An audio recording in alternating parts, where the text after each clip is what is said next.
Rhythms are so important. I love routines. I love coming out of routine for a little while, and we've been out of routine anyway, and taken a few days off, a week's holiday. I love that kind of thing. I love it. I plan for it to get out of my normal rhythms. It's been a good break over the Christmas period.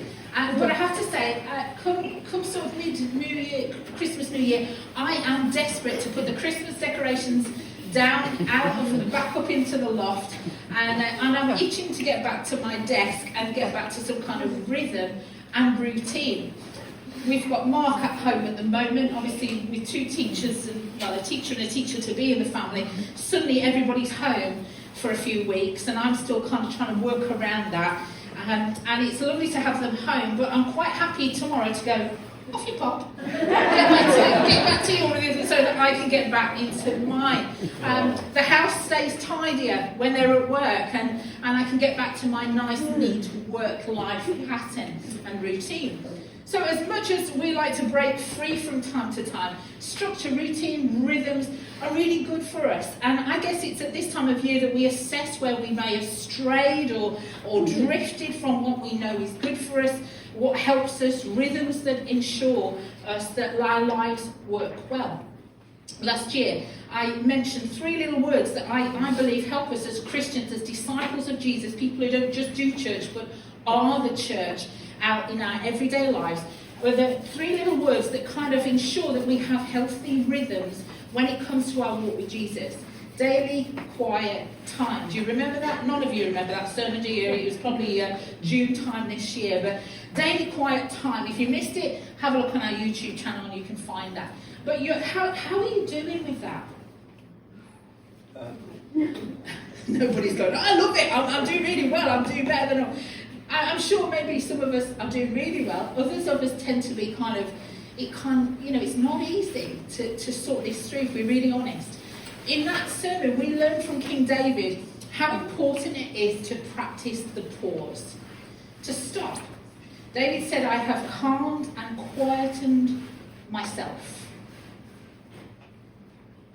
And despite all the busyness, all the nonsense, to intentionally choose to enjoy the intimacy and the closeness of the presence of God. Not to simply feed or to ask or receive, but to simply be, to appreciate the relationship, to notice that God is, as he says, all present. To rest in his presence means that we live life from a very different perspective and energy, if you like, a different perspective to the world. We are in the world, the Bible says, not the same as the world. We're not driven or shaped by the world. We skip, if you like, to a different beat.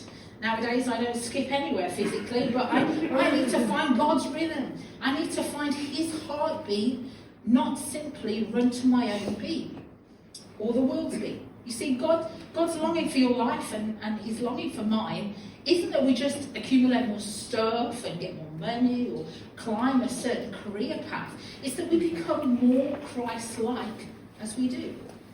People who live life to a different beat, people who have shifted from simply perhaps good church members, all very good, to Jesus followers, disciples who make disciples. That's what he's looking for, people who are Christ-like.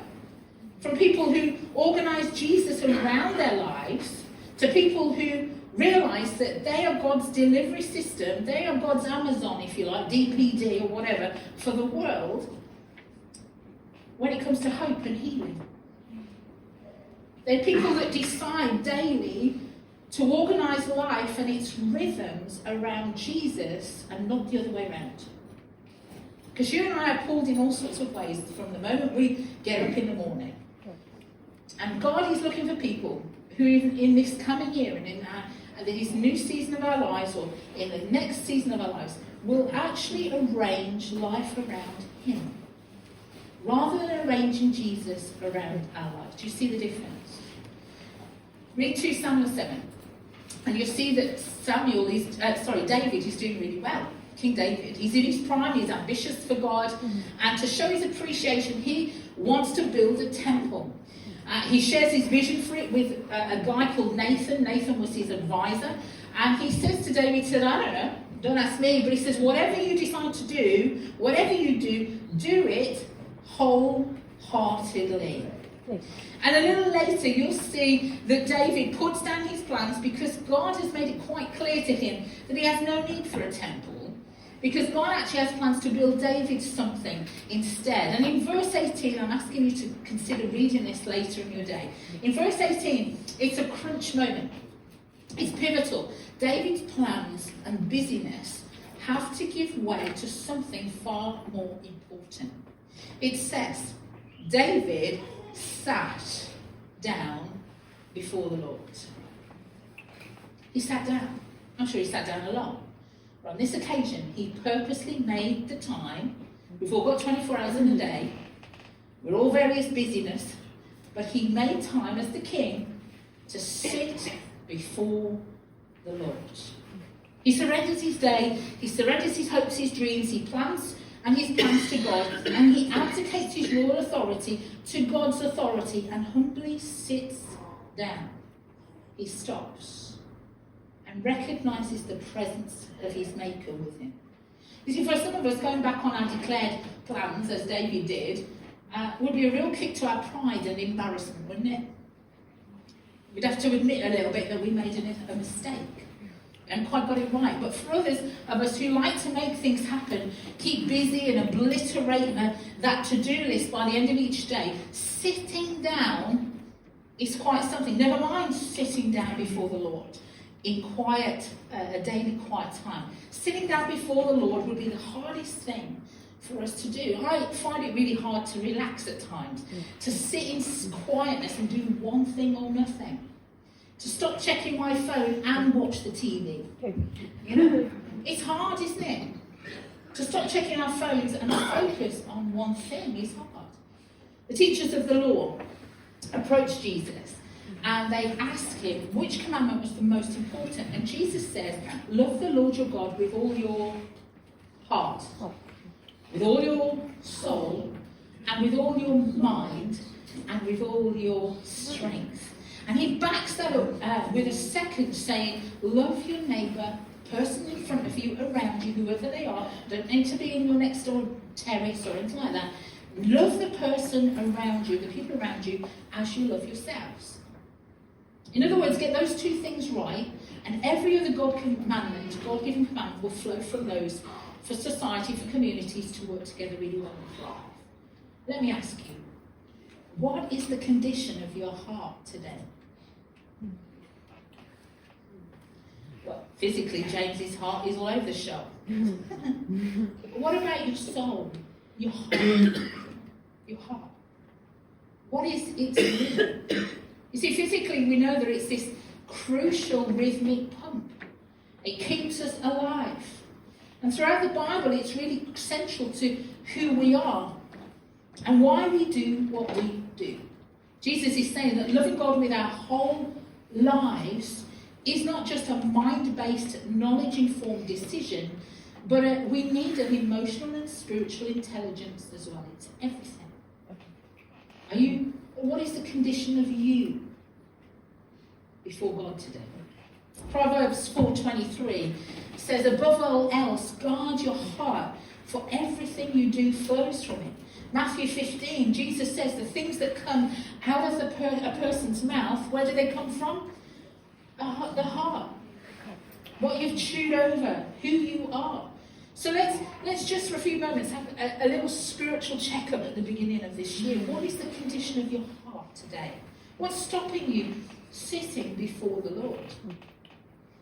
So what's stopping you spending time on what we all know is the most important and biggest privilege of our day? Is it a hurried heart? See, the busier we are, the more we need to spend, I think, in moments sat down before the Lord. Are we spreading ourselves too thin? There's Netflix box sets, another late night on Minecraft, or losing another 20 minutes, mindlessly scrolling down social media on our phones, knocked us off balance. Digital distractions, pings from every phone and tablet can draw us away and draw me away so easily. And before I know it, I'm watching people I've never met fall over. Before Before I know it, I'm wanting to cook things I'll never need to cook. I want to do all sorts of things with dough, and have you seen them? It's amazing what they do. And I'm just thinking, that's another 20 minutes I'll never get back. I want to clean things that I'll never want to clean. And in that way, no, I don't want to. I just want to be able to go and clean it. I don't want to have to mix up lemon and bicarbonate and this, that, and it. I don't need to do that in my life. I can't believe, folks, that I have become obsessed, right, with watching people clean up their gardens. Have you seen it? See, a lot of you are nodding. or spray clean their crazy paving. I have great satisfaction watching other people clean their crazy paving with a big sprayer. Some of you are really laughing because you've seen that as well. And it just, I don't know whether it calms me or inspires me what, but I can watch video after video of people cleaning things. See, I live in a dirty house, obviously, don't I? See, we all live lives to a rhythm, a beat. Do you know McDonald's quickly realised that if they played fast-paced music in their restaurants, people would eat quicker. Did you know that?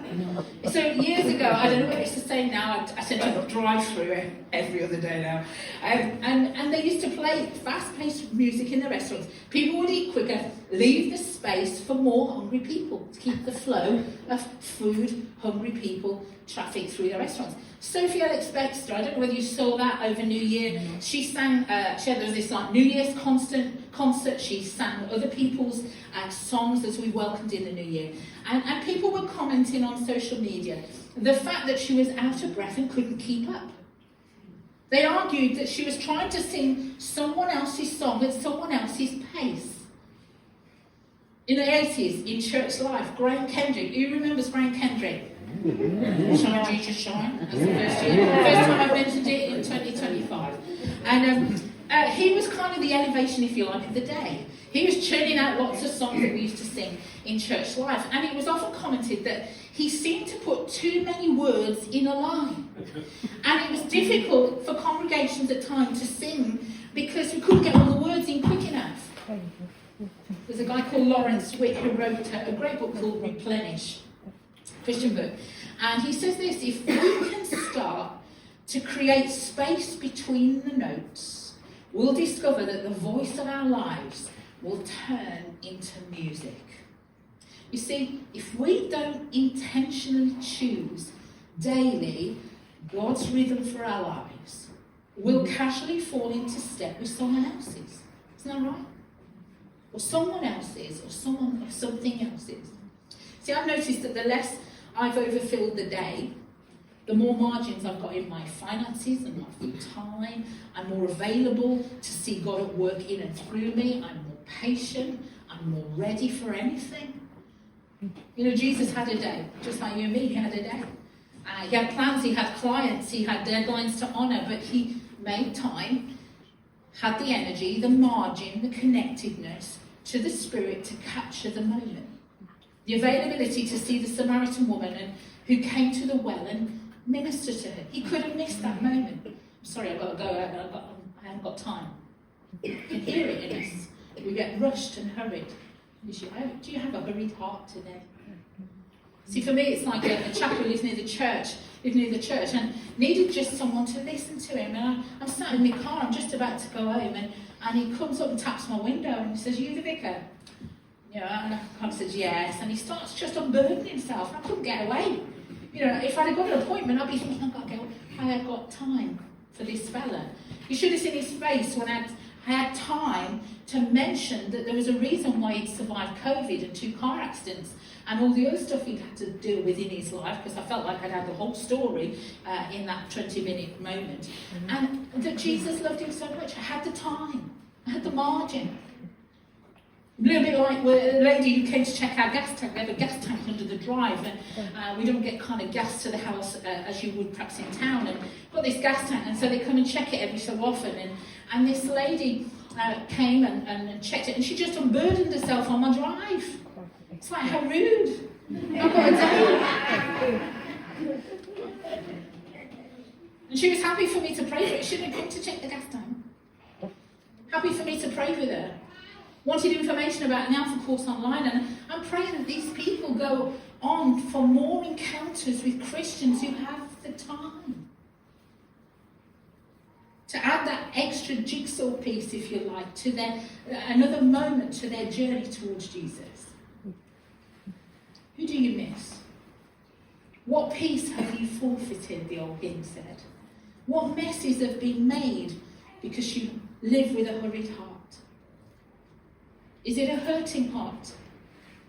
Ignoring hurts, hiding hurts from Jesus never works, because we know we can't run through a losing battle here. He sees, he knows, he loves you enough to encourage you to forgive as he has forgiven you.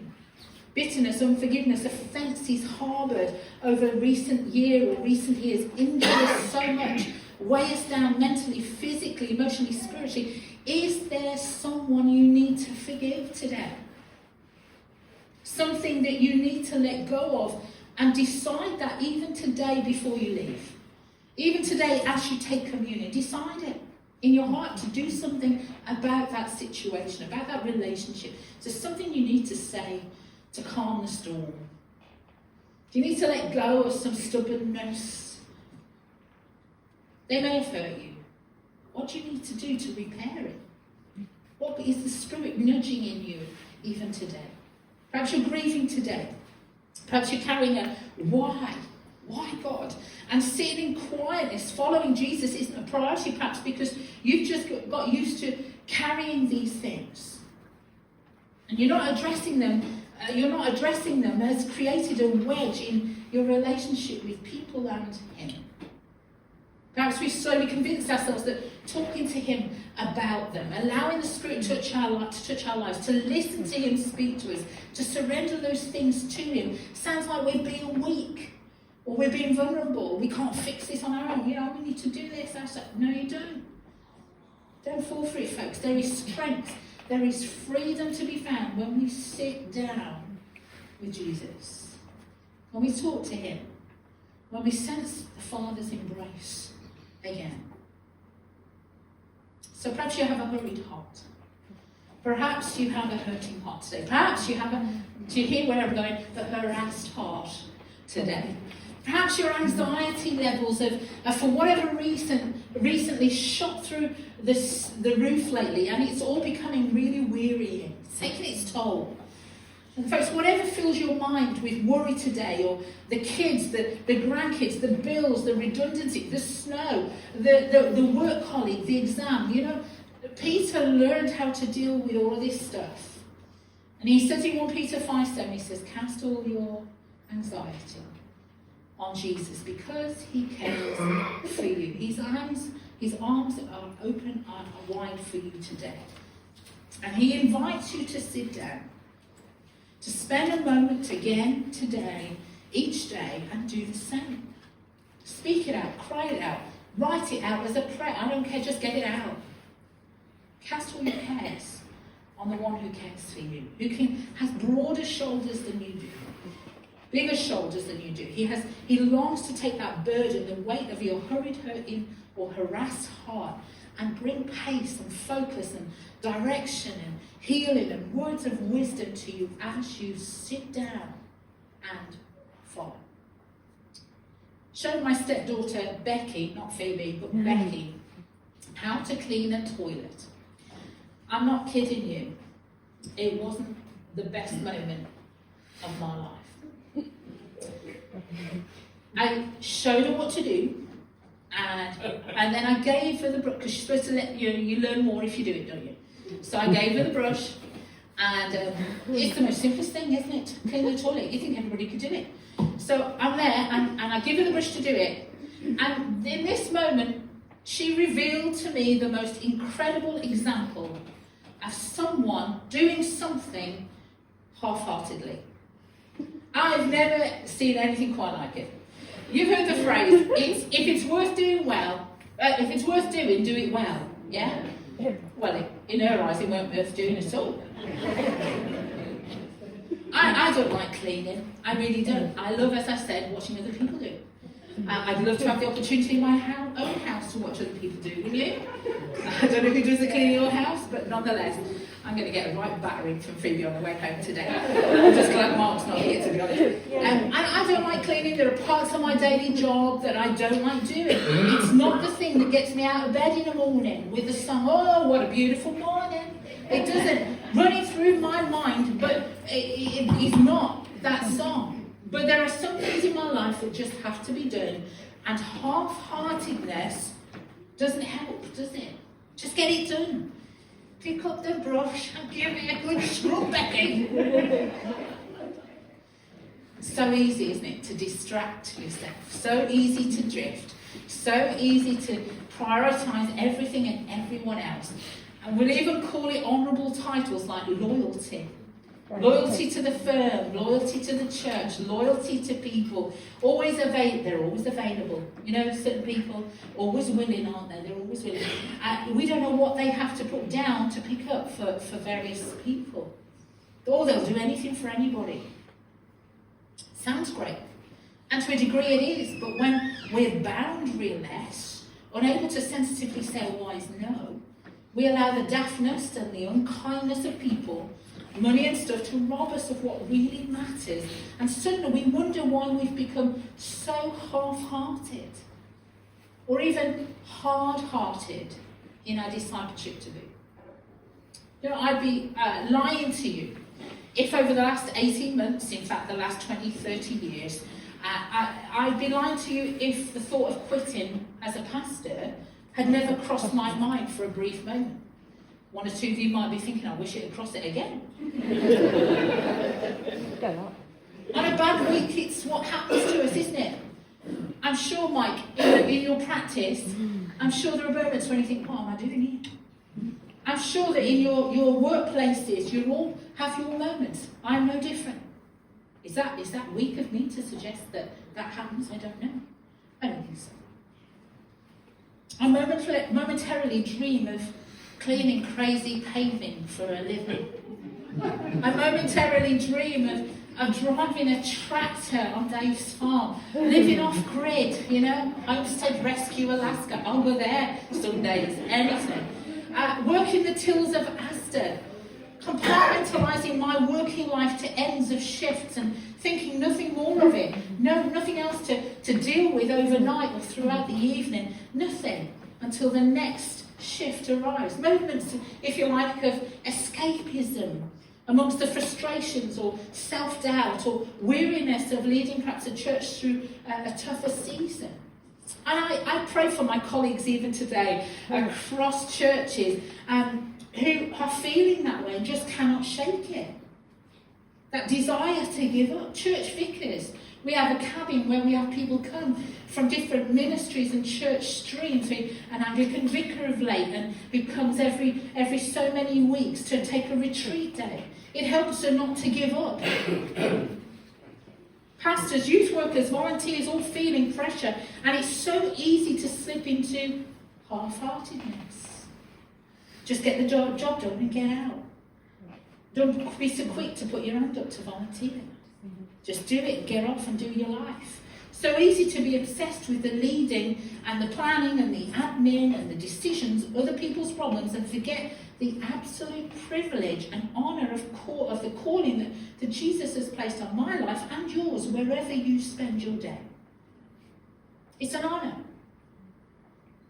to simply make following relationship priority, and to let's not cut out the healthy heart rhythms, what I hear called strategic sitting, practicing the presence of Jesus, the pause with Jesus every day, and being intent on becoming disciples who make disciples. Folks, throughout the Bible, Samuel, David, Paul, Isaiah, Jesus all warn us about the drift of our hearts. The writer of Hebrews says, today, if you hear his voice, do not harden your heart. Can I be honest with you? I've met plenty of Christians in my time to put me off Jesus for life. Anyone else? Are you sitting next to him? I hope not. I could have easily let my heart become so hard towards the Spirit and towards Christianity, judgmentally thinking if that's what church is, if that's what being a Christian's all about, if that attitude is what I'm supposed to, you can shove it. Believe you me, I know it's so easy to just do church. Routine, every Sunday, attending, zoom into it. From a pastor's perspective, it's so easy just to do it as a profession. On the surface, we can look good as good Christians, but scratch beneath the surface, and there is disconnection from Jesus. The awe, the wonder, the honour, and slowly we disassociate from his church body. The mission that he's invited us to intrinsically be on with him and a part of. The one thing that really matters. The one thing that carries an eternal value. Folks, no matter what the state of your heart today, whether it's hurried, hurting, harassed, half-hearted, or hardened, there is no one more approachable than Jesus. The whole Bible, from first verse to the last, is pointing to Jesus. It tells us everything we need to know about Jesus. But in Matthew 11, Jesus reveals a little bit more as to who he is. In his own words, he says, I am gentle and lowly in heart. The one who deserves it all, the one who could be putting himself on a pedestal, says, I'm lowly in heart. Jesus invites you, he invites me to a wholehearted faith and a lifestyle of both sitting down as well as standing up and serving. Rhythm. Sitting down each day, not in laziness, not even in so-called me time, but wholeheartedly sitting at the feet of Jesus where the real heart action, the transformation takes place. Sitting with a coffee, get an open Bible, an open heart, open hands, befriending silence. Some of us can't cope with silence, can we? Befriending. If you do nothing else this year, why not try befriending a few moments silence in your quiet time where you pray, read the Bible. Just sit. Sit down before him. Be at ease with what and who you follow now. Allow your deepest fears and darkest thoughts to rise there.